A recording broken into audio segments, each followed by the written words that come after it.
I'm going to give you 5 tips on how to work with a property management company. And this is quite important because your property management can make your cash flow or break your cash flow. Intro.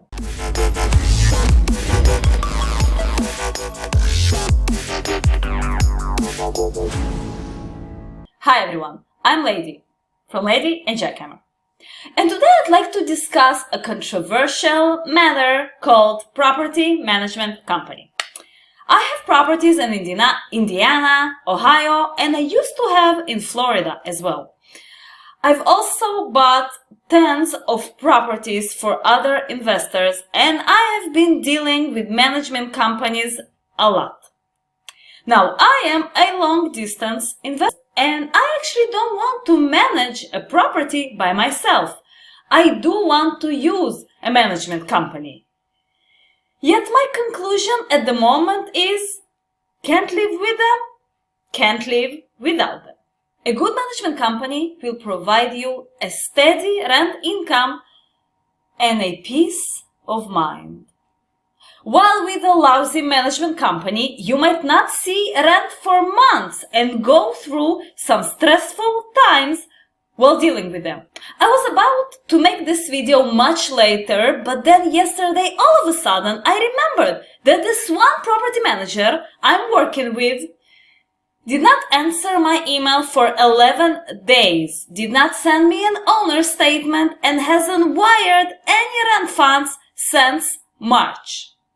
I have repeatedly asked her to be more organized and to send me monthly owner statements and updates on the rent funds like all the other companies do. My mind just blew up. There is no choice. I wrote her a goodbye letter. And this brings me to the subject of this videos: 5 tips on how to deal with property management companies. Let's begin. Tip number 1. Recommendations. While looking for a property manager, ask for recommendations from other investors. And not only one, okay? One is not enough. You need at least 2 of them. You can also ask for recommendation from the property management himself when you speak to them. But some good companies might not provide this info due to privacy concerns. Do me a favor and do try to get as many recommendations as you can. Tip number 2.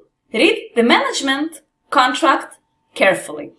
You should really read the management contract carefully and pay attention to all the fees that you will be charged with, meaning new tenant placement fee, monthly fee, lease renewal fee, startup fee, and any other hidden fee. Believe me, you might find out about so many payments that all of a sudden you must pay to the company after you signed the contract. Another very important thing is termination.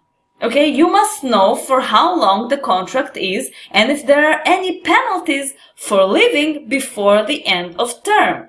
Some companies you can leave every month with just a 30-day notice, and some companies you are obligated to for a year and will have a penalty of $500 if you decide to leave in the middle of term. Tip number 3. Checking owner statements. Always, always, always, every month, check your owner statements, which is an income loss report that the property management should send via email every month. Do not be complacent and forget to check it for like 3 months.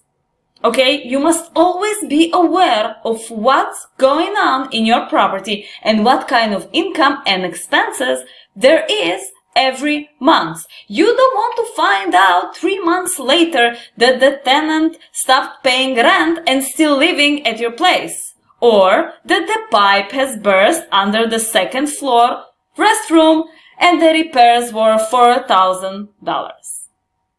Tip number 4. Leave when things are not working out. Don't be afraid to break up with your property management where things are just not working out. You will know that this relationship has gone bad when you find yourself chasing the property management with basic requests such as, why didn't I receive my owner statement? Why didn't I receive the rent funds for the previous months? Why do I need to send 3 emails before I get any answer at all? It's pretty easy. Once you get the feeling that communication and treatment become hard, it's time to pack your bags and leave, baby. I know, breakups are never easy, but it is the lesser of 2 evils. And we are at tip number 5. So if you liked the information I was giving you until now, please make sure to subscribe to this channel and click the bell icon. And you can also like this video because, I don't know, it just makes me feel so much better. Okay, now tip number 5. Your own handyman or contractor. Make sure before you sign a contract with a property management company that you can send your own handyman to give you quotes or repairs. And why is this important, you probably ask? Well, let me tell you. I was working with a management company that were sending me bills for repairs almost three times than the real cost. I was just lucky enough to be after plenty of rehabs, and I knew the costs, give or take.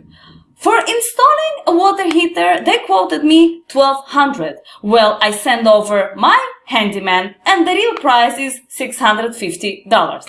For fixing up a fallen gutter and few more roof issues, I got a quote from this management company for $2,700. I sent out a different contractor over there and he gives me the real price, which is $700. Every time you notice some crazy expense for a repair, stop everything and try to get a third party to go out and give you a quote.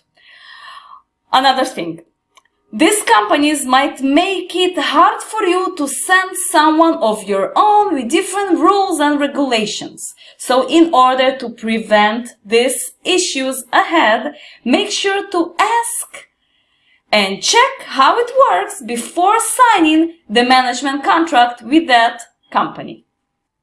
You know, I feel so much better now that I've poured my heart to you.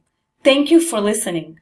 And if you want to know more about the good and the bad of real estate investing, please make sure to subscribe and click the bell icon. Also, please like or write a comment on this video.